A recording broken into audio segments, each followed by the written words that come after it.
Hello, and welcome to the Beyond Resilience Life podcast, a show about life adversity, how to overcome it, and transform your life. This is your host, Dr. Lydiana García, a licensed psychologist in Los Angeles, California.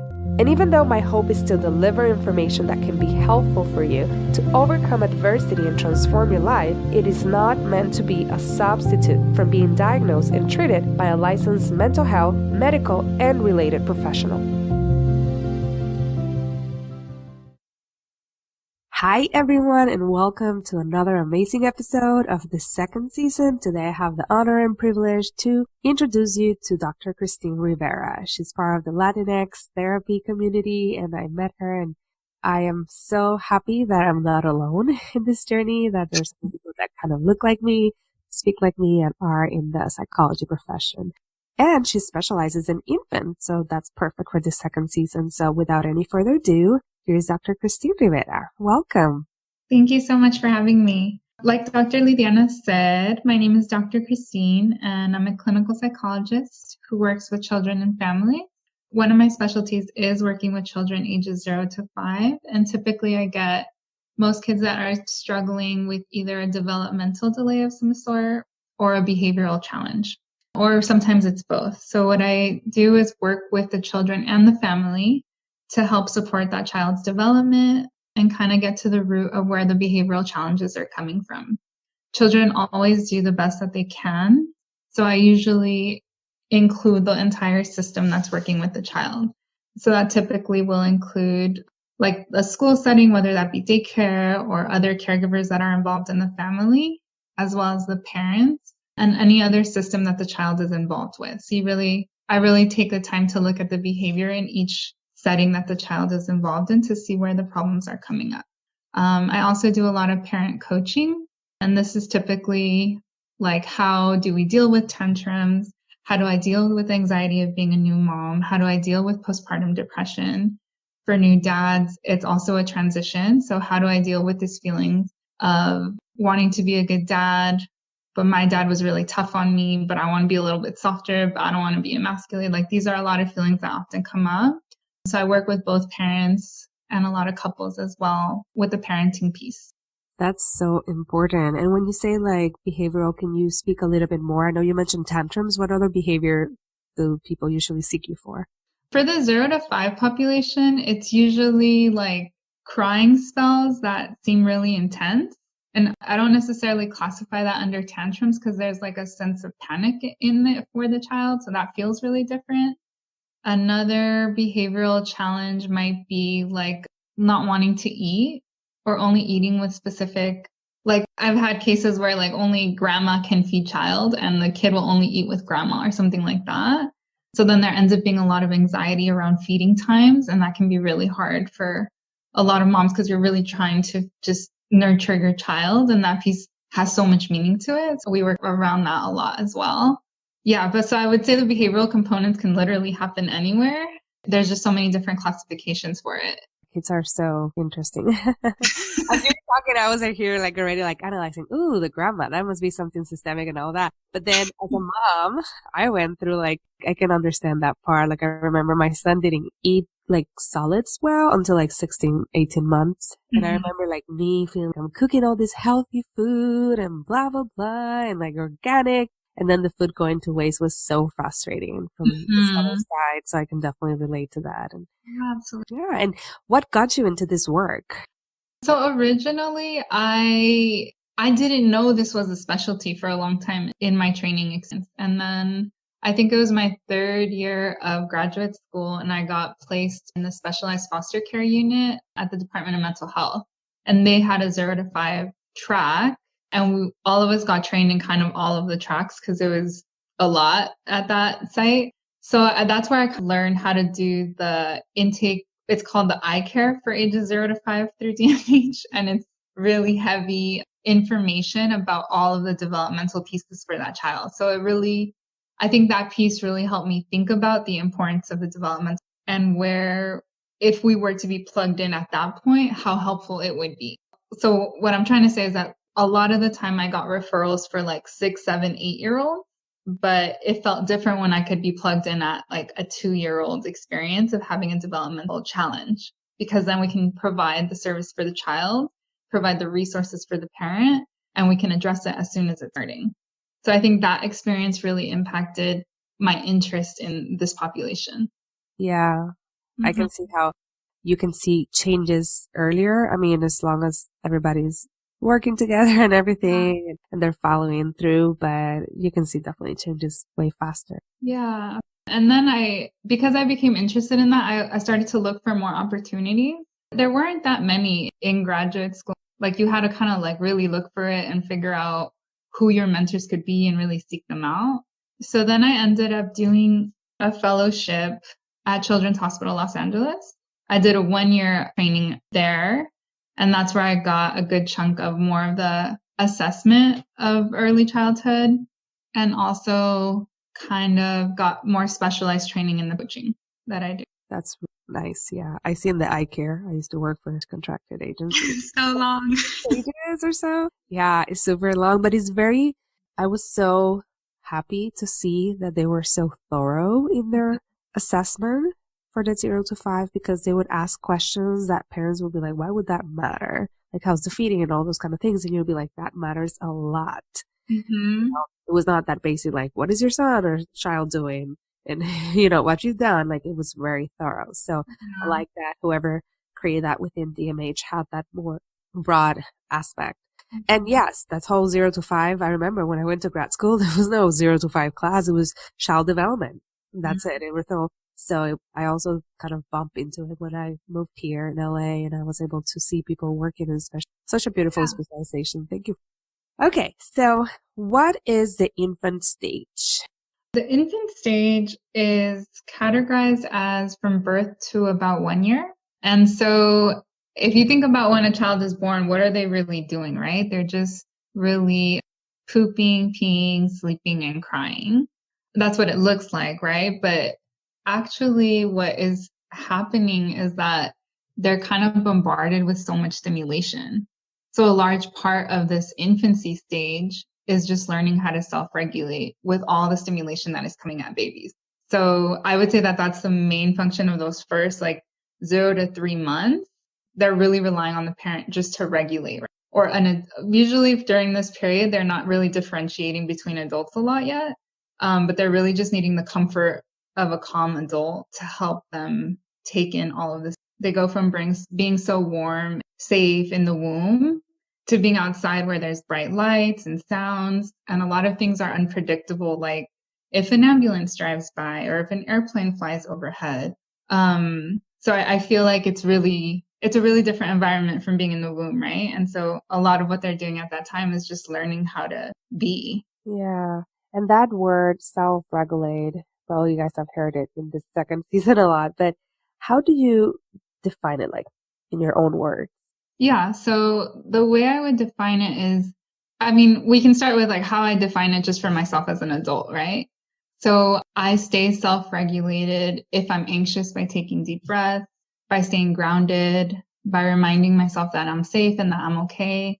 When I feel like something's off, by asking for support, that kind of thing, right? So self-regulation is the act of being able to take care of yourself and comfort yourself and soothe yourself. Again, that's something that's taught, and that's something that we learn as we grow. So a baby who hasn't had any experience is needing to be taught this by their caregivers. So we need to help support the parent to also be self-regulated in order to co-regulate the baby. And that is such a big, important piece, what you just said. Mm-hmm. Supporting the parent to regulate themselves, because the children is just mirroring a lot of feeling, and it's more like energy wise. Yeah, exactly. Verbal communication is not necessarily what the parents say, I'm okay, but they're like, I'm okay, and they're frightened. The child is feeling like, wait, this is even like gaslighting in a way, it's like, wait, you're saying you're okay, but your voice sounds like all this kind of thing. So I think that piece is so important. What are some of the struggles that you see the most in parents, like with an infant? Yeah, I think some of the parents that I've worked with, the biggest struggle is the transition. Pregnancy and birth is such a big transitional period for the family. So when a woman becomes pregnant, it's, okay, this baby's coming, we have to prepare. And there's this nesting stage where you're preparing your home and what it looks like. And also it's the oh shit, what am I going to do with my job and all these responsibilities? Like, how am I going to manage all of this and still make money and still, there's like so many things coming at you. And like your thought process is probably like all over the place at that time.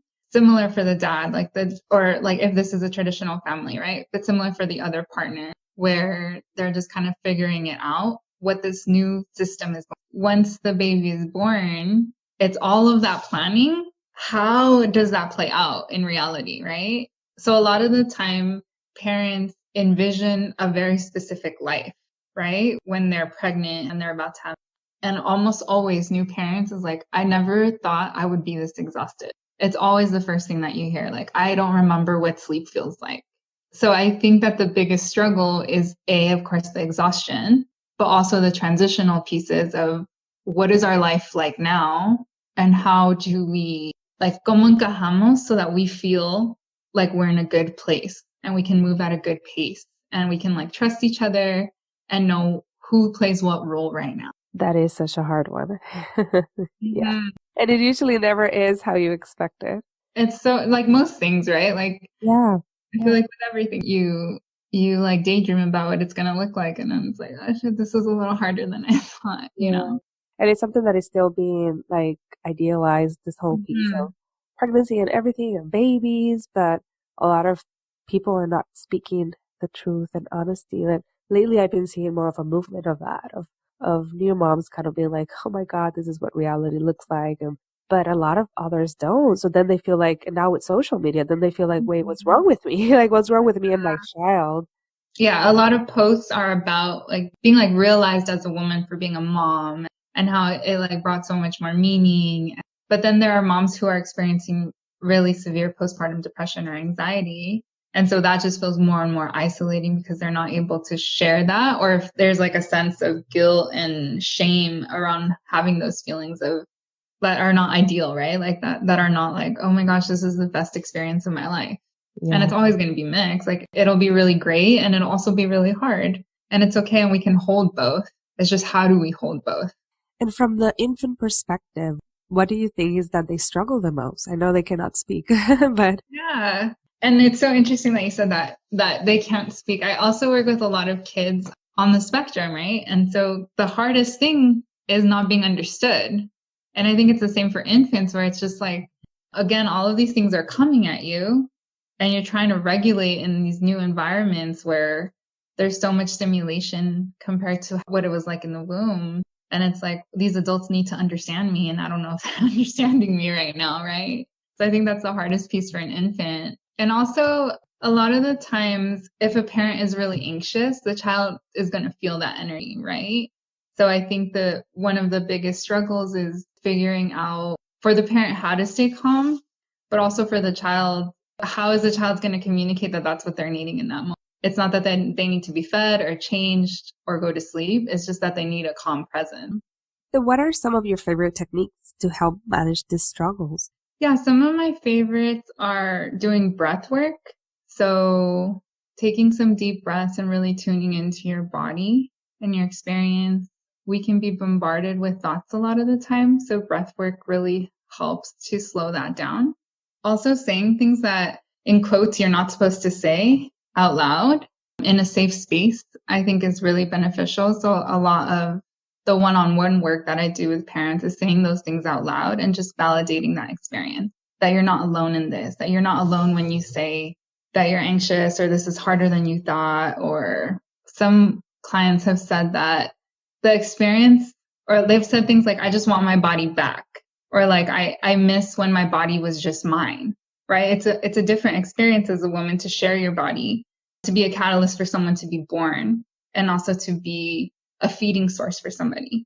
So saying these things out loud and really processing what they mean and how we can integrate who we were before motherhood and who we are after motherhood is something that is the most healing.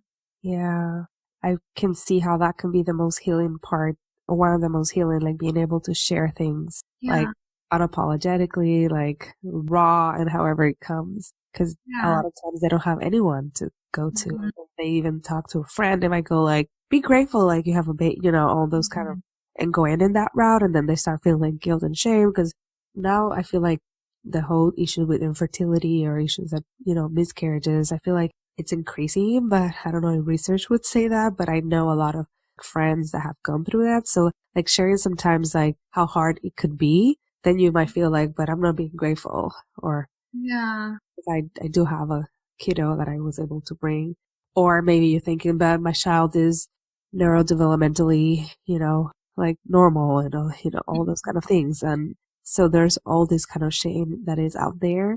Yeah, that's so true. And really, I feel like as women, there's a sense of competitiveness that is just kind of a part of growing up in this society, right? And I think that's something that we also have to grapple with. And we're not here in any way to compete with each other, really. Like what we need the most is support and sisterhood. And I think that that's something that I also recommend and provide groups for that, because I think that is often one of the most powerful pieces of finding your support network, is just finding other women to connect with and other women to support you.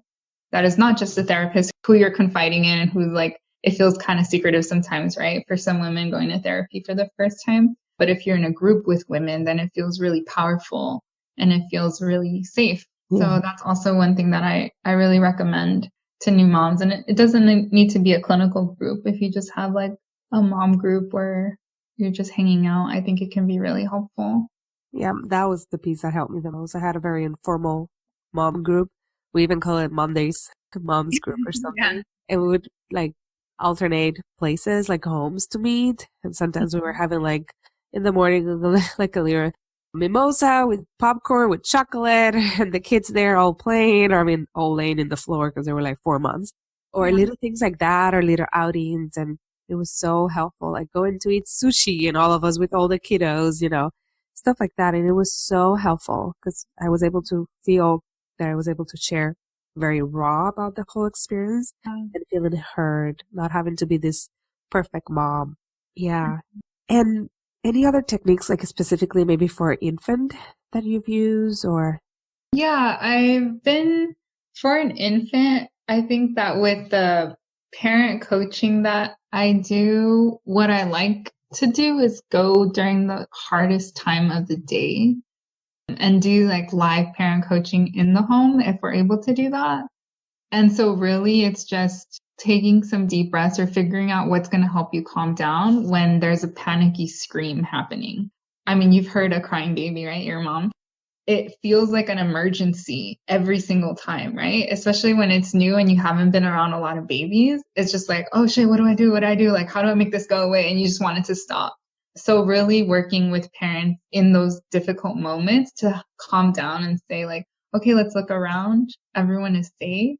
Your baby is screaming, which means that they're good. We would be more worried if they weren't screaming, or if they were super quiet, you would want to be checking up on them.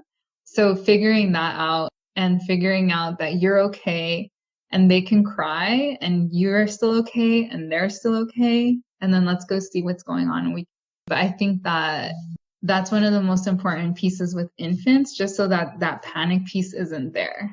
For whoever is listening, this might sound like a simple thing, but I can see how it's so profound.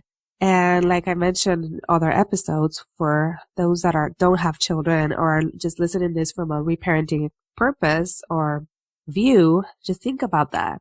How your parents maybe struggle with you crying and how that has impacted you, because what you're saying is so profound. And I don't think people might necessarily be grasping on it, but that whole aspect of the child being able to know that they can cry and it's okay, and the parent can be like, not welcome necessarily, but like be a container for them and still be regulated. Oof, you're talking about self-regulation down the road, about attachment, like secure attachment. Maybe down the road they'll feel like they will be able to express their feelings because the mom or the dad, the caregiver is able to contain it and be there no matter what.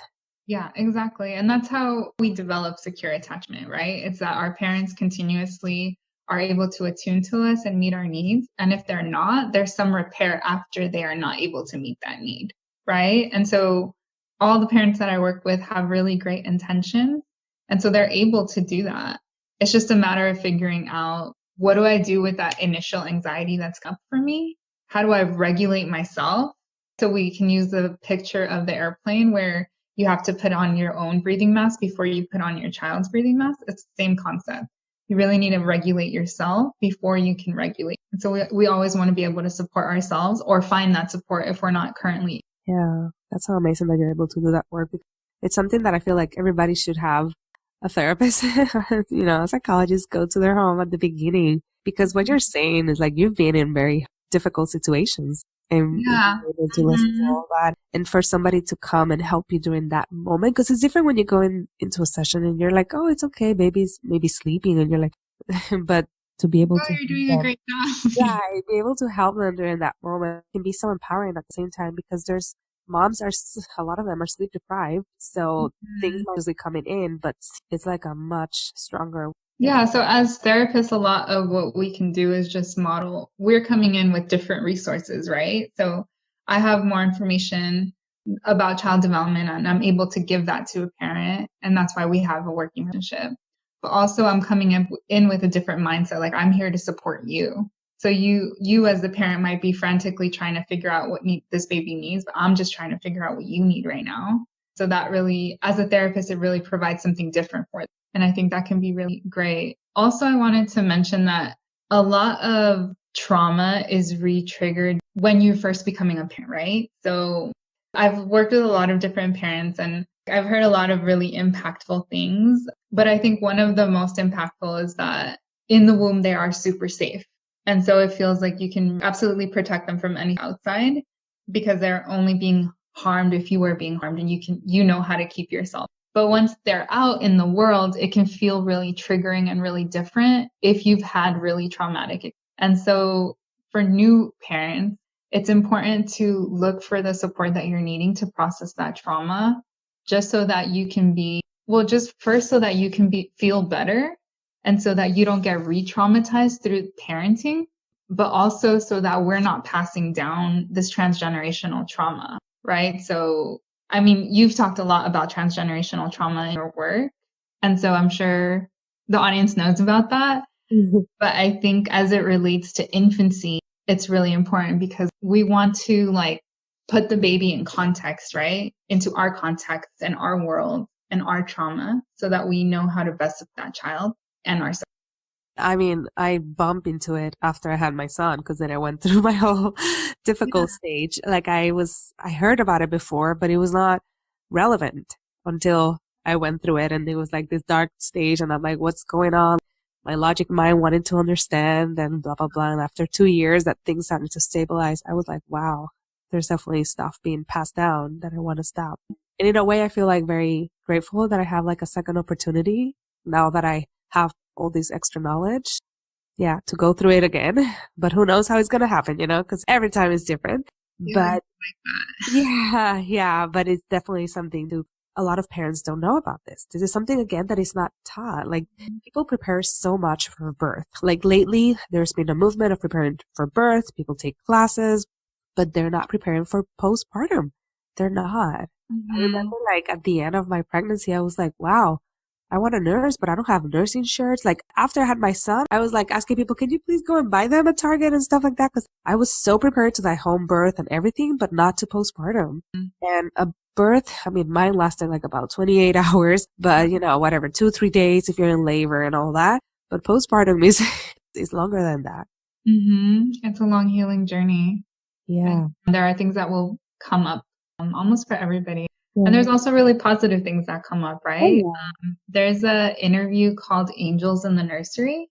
I don't know if you've heard of that interview that a lot of therapists will use for child-parent psychotherapy. And it's an article by, I think the author is Gospen, but they go through, there's this article that's psychoanalytic that's called Ghosts in the Nursery, right? And this is about the traumas that have come up that are going to be triggered. But there's this other concept of angels in the nursery, which is about who were the people you felt safest with. And what we want to do as therapists is take clients back to that feeling of security and safety and cultivate that so that they can cultivate that feeling as parents for their child. Yeah. And so we want to pass down these angels and kind of prevent the ghosts, right? So the trauma, we want to kind of process and stop passing that down from generation to generation, but we want to keep the joys and keep the security and continue to pass that on. Yeah. Yeah. I love the parent-child psychotherapy. I never was trained because I'm not 0 to 5, but I had coworkers and I thought it was so like one of the best models that I knew at that time for, for this kind of stuff. And I know we kind of like answer some of these questions, but going back in terms of any other recommendation that you have for parents to prepare for baby and for the infancy stage? Yeah, so definitely creating a support system that is not just there for the baby, but also there for the mom birthing and also for the other partner. It's really important to have a support system for the entire system. So some people do like food trains where they have like an array of people and they're bringing different foods for after the birth because no one has time to cook or clean usually. So really reaching out to your network and finding that support at that time. Also, of course, you want to prep your house, and everyone talks a lot about that with all the baby stuff and like baby showers. They give you so much stuff. But I think the support is the most important, and also finding someone to talk to during those transitional periods. And it can look really different than typical therapy, right? So like I do home visits and I do a lot of parent coaching in home just so that the support is coming to you and so that it is created for postpartum. We as therapists shouldn't require people to be coming into our office when they have just finished giving birth. If parents are needing support, I think it's most helpful as therapists to offer that support in because they obviously like can't be driving or they're having so much going on that they're just needing the support to come to them. So it's important to offer that as well. Yes, so important. My therapist was coming at home at that time. Yeah. What are some of the books or resources that parents can benefit from? Yeah, one of my favorites is The Emotional Life of a Toddler. So this book really talks about temperament and how basically each baby is born with their own personality. And so how to embrace that personality and how to work with it as well. So sometimes the personality or the temperament of the child won't match the temperament of parent.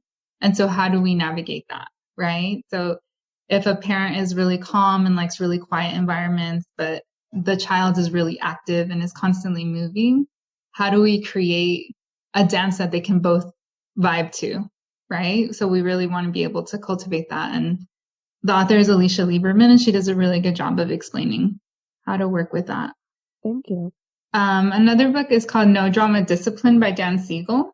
And that's for a little bit more like the 4 or 5-year-old, but it's just how to discipline in general with more of the positive parenting strategies and how to connect with the child before he causes redirect them. So we're not necessarily using a lot of punishment or like consequence type of language, but we're using more connection to guide the child. Okay. And then the last one is Touch Points by Barry Brazelton. And that's all about infancy and attachment and how to cultivate the secure attachment with your child.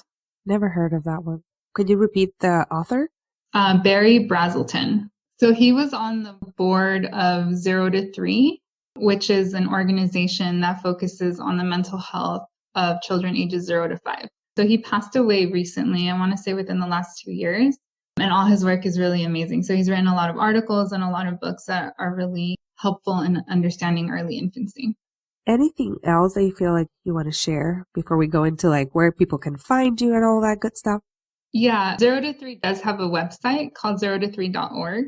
And they have a lot of very like easy to read articles about feeding and sleep and potty training and all of the things that are helpful between ages 0 to 5. So I think that that's a good resource to have. Yeah, and I think that we covered everything. And where can people find you? So I have a private practice in Burbank and Montrose where I work with children and families, and I also do individual work with a lot of new parents mostly. And on Instagram, my handle is Dr. Christine Rivera. My email is listed there as well as my phone if anyone wants to reach out and consult or have services. And in your private practice, do you also do home visits or is that more? Yes, in my private practice, I also do home visits. And what are the areas that you cover? Right now, I'm covering Burbank, Glendale, Montrose. Okay, good to know. Yeah, because people might be hearing you from Torrance or somewhere else, you know. Yeah, traffic and traveling is involved. Yeah. Yeah, LA is rough. Yeah. Well, Dr. Christine, thank you so much for giving us all this great information. And I hope that this was so helpful for everyone that's listening, not only from parents or future parents, but also thinking from a inner child perspective about healing in terms of like maybe how was your infant state? Because a lot of people kind of go more into, there's a term that I learned in Spanish and right now I can't even remember. Tabula rasa. Oh, I remember. Tabula rasa, which is kind of like they're just an empty board that you're just feeding into this empty board, but they're not that way. Research and all these understandings have changed that children are interacting with us and they have their temperament and they have a lot of things already and they're communicating. When I said not talking, but they're communicating via their crying, their movements and all that kind of stuff. So I think it's such an important topic and episode and I'm so grateful to have you. Thank you again. Yeah, thank you so much for having me. So fun to talk to you and talk about these concepts. Thank you. Thank you so much for listening to the Beyond Resilience Life podcast. I'm so happy to have you here. If you like this episode, please make sure to review it and comment on it and share it with your friends and family. Until next time.